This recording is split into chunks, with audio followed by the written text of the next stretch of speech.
Person नहीं परलोक है, रेतन रावण रंक। आप अमूरत साइया, बोधन बादन संक। परसन नहीं परलोक है, वह परमात्मा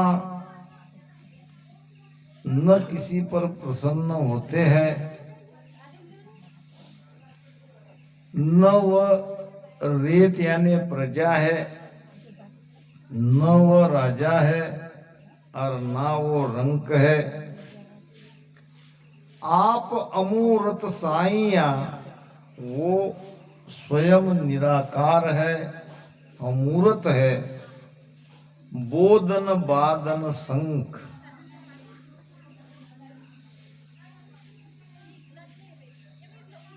यानी किसी की शंका का वो कोई मुलाजा नहीं करता, वह किसी का विरोधी भी नहीं है, तथा किसी से उसका झगड़ा भी नहीं है, वाद विवाद भी नहीं है। सब में शामल आप हो, सब सुन्यारा राम। जैसी जीव की भावना, तैसी सारो काम। सब में शामल आप हो, सब सु न्यारा राम। वो सबके अंदर है तो सबके बाहर भी है। जैसी जीव की भावना तैसी सारो काम। जीव का जैसा भाव है वैसा उसका कार्य करके जाता है। एक दिन ब्रह्मा जी माता पार्वती के पास आए, कहने लगे कि मुझे उपोषण करना है। माता पार्वती कहने लगी, क्यों कर रहे हो? तो तुम्हारे पति के कारण। तुम्हारे पति को भोला शंकर कहा जाता है, और थोड़ी सी भी कोई उसकी महिमा कर दे, थोड़ा सा उसका नाम ले ले तो प्रसन्न हो जाते हैं और वरदान दे देते हैं। उनके इस झंझट से मैं तंग आ चुका हूं, मेरे कार्य में वो बाधा डाल रहे हैं। जिसके भाग्य में कुछ नहीं है उसको भी वरदान दे देते हैं। किसी के यहाँ भोजन करने जाना है और अपने साथ और लोगों के ले जाना है तो पूछना चाहिए कि भाई इतने इतने लोग आ रहे, तुम्हारे यहाँ व्यवस्था होगी कि नहीं। ये मुझे कुछ पूछते नहीं है और प्रसन्न होकर वरदान दे देते हैं। मैं तंग आ चुका हूँ, इसलिए मैं ये मेरा काम छोड़ना चाहता हूँ। एक दिन की बात उसने कही कि एक चोर था और चोरी करने गया। गांव में कोई कार्यक्रम चल रहा था तो थोड़ी देर उसको गांव के बाहर रुकना पड़ा। जब तक गांव शांत नहीं होता तब तक चोरी कैसे करते। बहुत देर तक देखा, कार्यक्रम चलता रहा। रात काफी हो गई थी। एक मंदिर में रुका और मंदिर था भगवान शिव जी का। अब चोर ने सोचा आज तो गांव में चोरी कर नहीं सकता, चलो मंदिर की कोई वस्तु चुरा के ले जाए। चोर को क्या है, जो वस्तु हाथ आए उसी को ले चले। अब चोर ने देखा मंदिर में एक बहुत बड़ी घंटा थी और वो घंटा तक उसका हाथ नहीं पहुंच रहा था। भगवान शिव जी के पिंड पे खड़ा रहा, उसके ऊपर लात रख के घंटे को उसने छोड़ने की कोशिश करी तो भगवान शिव जी प्रसन्न हो गए। कहने लगे, आज तक मुझे कोई फूल चढ़ाते हैं, कोई नैवेद्य चढ़ाते हैं, कोई दूध चढ़ाते हैं, आज तो तुमने मुझे अपने आप को चढ़ाया है। अब मुझे बताओ, ये कोई भक्ति है, ये कोई प्रसन्न करना है क्या? उसने नाम लिया था, उसके सिर पे पैर रख के घंटा चुरा के ले जा रहा है और उसको कह रहे हैं कि तुम अपने आप को चढ़ा दिए। तो जैसे जीव की भावना तैसा सारो काम, इसीलिए उसको भोला शंकर कहा जाता है। जीव ने उसको जिस स्वरूप में देखा चाहा, उसको उस स्वरूप में मिला। जोगी जंगम सेवड़ा, शट दर्शन सब लोय, आशा जा बासा करो, आप निराला होय। जोगी जंगम सेवड़ा, शट दर्शन सब लोय। ये 6 दर्शनी है, जोगी जंगम सेवड़ा, फकीर ब्राह्मण सन्यासी, सभी के लिए महाराज कह रहे हैं, आशा जहां बासा करो आप निराला होए। जिसने जैसी आशा करी उनको वैसे फल की प्राप्ति हुई, जिसने जैसी आशा करी उसके लिए वो वैसे प्रकट हुए।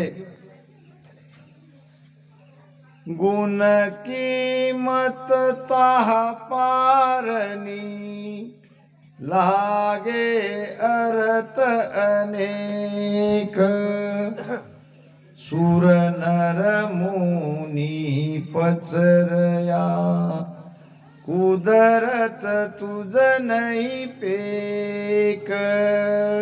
हे प्रभु, आपके गुणों का पार नहीं। नमो नाव गुण पार, पार तेरा गुण पावे। नमो गत अवगत, नमो तू भेव बतावे। आपके गुणों का पार नहीं, तथा आपका कोई मूल्य यानी कीमत भी नहीं कर सकता। सुर नर मुनि पचराया, कुदरत तुझ नहीं फेक। सभी देवता मनुष्य मुनि सभी पच पच कर रह गए, हार गए, थक गए, मगर आपका पार नहीं पा सके। महाराज कहते हैं, देह स्थूल ना स्थूल के, घर गावन काया, देह स्थूल ना स्थूल के, घर गावन काया, किस विध मेला त्रिभुवन पतराया, किस विध मेला कीजिए, त्रिभुवन पतराया। ऐसा भेव बताव जो, सिमरत गुरु मेरा, राम मिलो मिल दे, काटो विसजेरा। कुदरत तेरी साइया, मोय लखिए न जावे, मोमन ऐसे उपजे कैसे हर पावे, देह अस्तूल ना स्थूल के घर गावन काया। किस विध मेला कीजिए त्रिभुवन पतराया। खंड जहाँ तू थल करे, बर्या जहाँ सुख जाय। मुआ को जीवाय ले, अमर जवरो खाय। खंड जहाँ तू थल करे, खंड यानी जैसे भूगोल कहता है ये पृथ्वी 5 खंड में है, और हमारी वाणी कहती है ये 9 खंड सृष्टि है। भीतर के 9 खंड का शायद आप जानते हो, नहीं जानते तो बताता हूं। भीतर के 9 खंड कौन से हैं? 2 पैर के, 2 कमर के, 2 हाथ, 2 खांधे और 1 गर्दन। ये 9 खंड शरीर के है। सप्तदीप 9 खंड में गुरु से बड़ा न कोई, करता करे जो कर न सके गुरु करे से होए। ये भीतर की गुरु की बात है। बाहर की गुरु को तो महिमा हो ही रही है, गुरु एक भीतर भी है। तो यहाँ परमात्मा की महिमा हो रही है। जहाँ खंड है वहाँ उसको स्थल करते यानी जोड़ देते हैं, और जहाँ भरा हुआ है उसको सूखा करते हैं। जो सूखा है उसको भर दिया जाता है। मरे हुए को वो जीवित करते हैं और जीवित को वो मार देते हैं। महाराज कहते हैं कि सुख राम भर्या सब सोखे, के सुख राम भर्या सब सोखे। रीता फेर भराई रे, रीता फेर भराई रे। राम करेगा सोई होवेगा, राम करेगा सोई होवेगा। तुम सारे है काई रे लो, तुम सारे है काई रे लो। ऐसा सिमरत सायब मेरा, ऐसा सिमरत सायब मेरा। जरा गिगन मंडल माई डेरा रे, जरा गिगन मंडल माई डेरा रे। ऐसा सिमरत साहेब मेरा, जरा गिगन मंडल माई डेरा रे लो। दूरा दिसे जो नेड़ा कर दे, नेड़ा को दूर पठावे रे। जो दूर है उसे नजदीक लाते हैं, और जो नजदीक है उसे ऐसी जगह भेजते हैं कि वो दोबारा फिर कभी मिले नहीं। जैसे हमारे सुधाकर राव जी चौहान 14 दिन तक अपने में थे, हमारे साथ थे, इस जगत में थे। अब ऐसे दूर उन्हें भेज दिया कि दोबारा अब मिलना मुश्किल है और कोई मिल ही नहीं सकता। आत्मा जरूर अमर है। कहते हैं कि एक गुरु का एक शिष्य मर गया, जवान था, और गुरु का बड़ा प्यारा शिष्य था। घर वालों ने, गांव वालों ने कहा कि जब तक गुरु महाराज नहीं आएंगे इनकी अंतिम क्रिया नहीं करनी है। अब उनको लिटा दिया गया और घर परिवार के पड़ोसी, गांव वाले सभी वहां बैठे थे।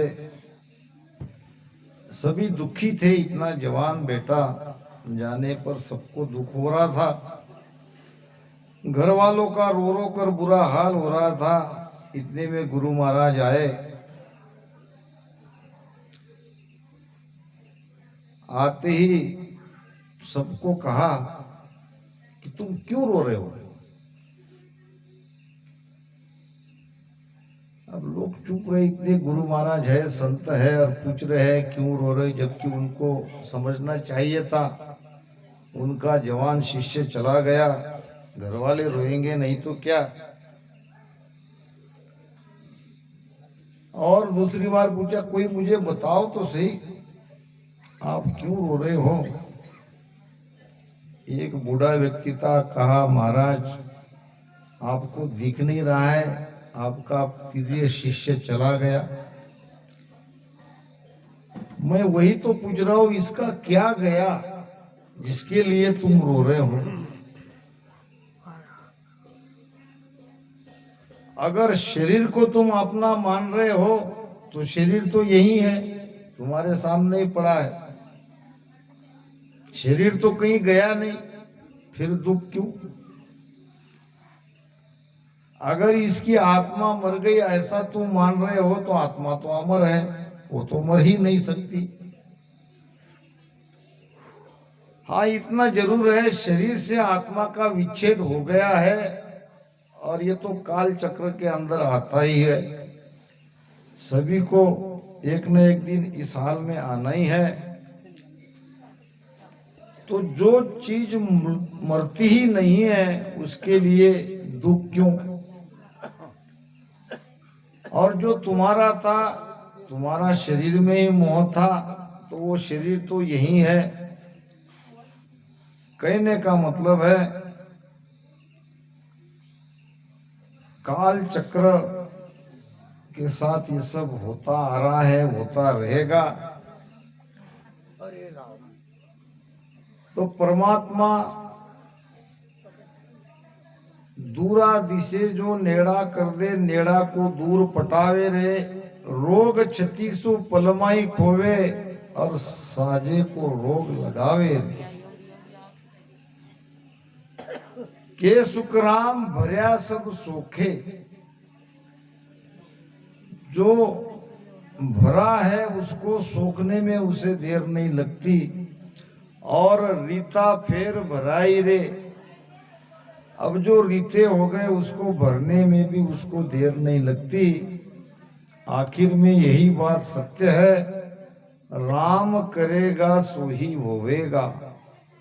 वो जैसा चाहते हैं वैसा होता है। इसीलिए किसी ने कहा है, हम जो चाहते हैं वो करते हैं, मगर होता वही है जो वो चाहता है। तो हमको करना क्या चाहिए।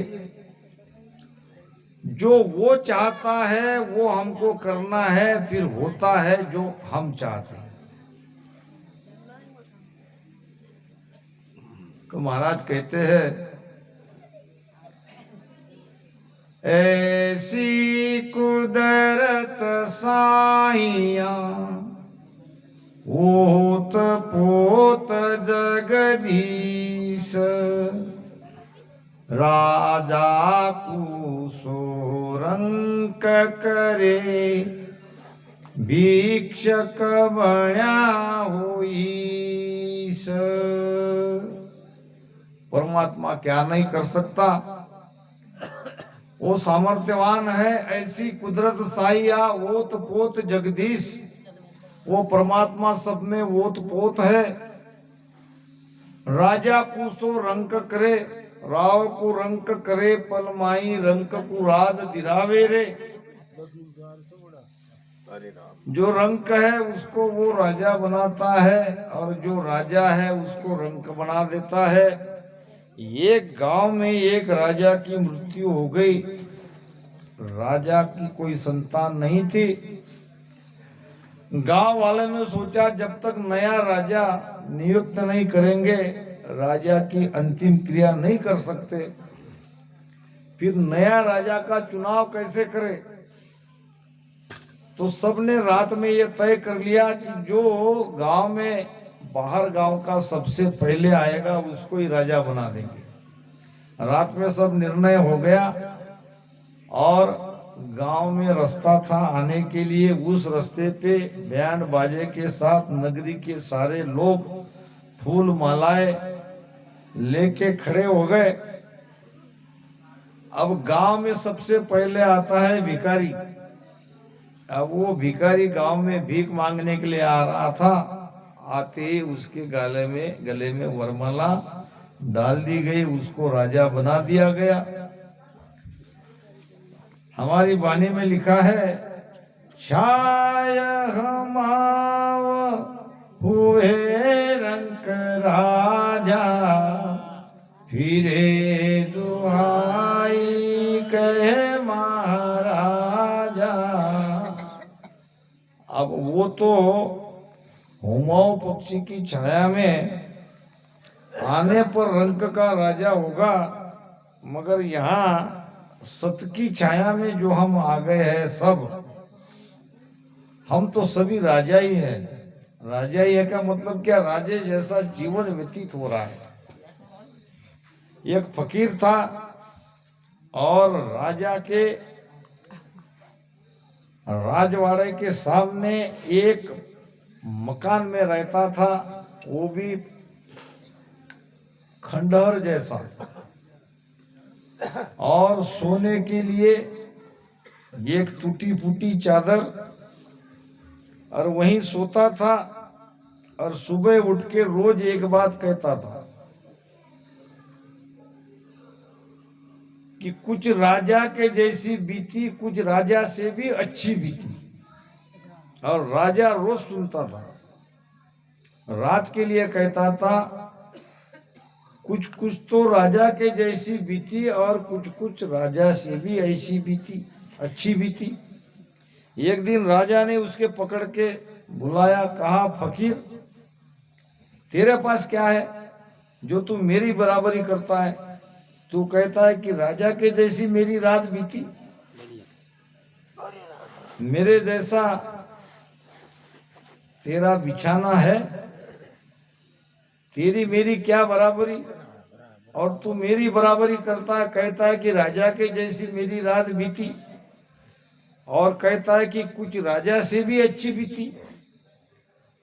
जवाब दो मुझे। वो भिखारी थर थर कांपने लगा, कहने लगा, महाराज गलती की क्षमा, अगर आप सुनना ही चाहते हो तो मैं बताने के लिए तैयार हूं, मगर क्षमा करे, मेरी बात का कोई बुरा नहीं माने, नहीं तो मुझे सजा दोगे। राजा ने कहा, कहो, निसंकोच कहो, मेरे जैसी तुम्हारी रात कैसे बीतती है? और मेरे से भी अच्छी कैसे बीत सकती है? तो फकीर ने कहा, जब नींद आती है, नींद में राजा क्या और फकीर क्या, नींद तो दोनों को समान आती है। नींद न जाने टूटी खाट। अगर नींद आ गई तो नींद का तो सुख जो राजा लेता है वो मैं भी लेता हूँ, सभी लेते हैं। तो इसलिए मैं कहता हूँ कुछ राजा के जैसी बीती। अच्छा ठीक है, मेरे जैसी तुम्हारी रात बीत गई, मैं मानता हूँ। मेरे से अच्छी वो कैसा? तो ऐसा है महाराज, आपके पीछे हजार झंझटें हैं, हजार चिंताएं हैं। आप राजा हो, सबकी रक्षा करना, सबको सबका न्याय करना, ये सारी चिंताएं आपको लगी है। किसी के ऊपर न्याय होता है, किसी का अन्याय होता है, और ऐसी चिंताग्रस्त अवस्था में आप सोते हो तो आपकी नींद भी तो वैसी ही होगी, सपने भी आपको वैसे ही आएंगे। और मैं हूं भिखारी, न किसी से लेना न किसी से देना, न कोई चिंता है। सुबह दिन निकला कि मांगने चला जाता हूं, पेट भर जाता है। न कोई संचय करना, न किसी से कोई झगड़ा टंटा, मैं आराम से सोता हूं। मेरी नींद आपकी नींद से अच्छी है। तो कहने का मतलब, हाँ, तो समय अभी हो गया। मैं तो चाहता था कि हमारे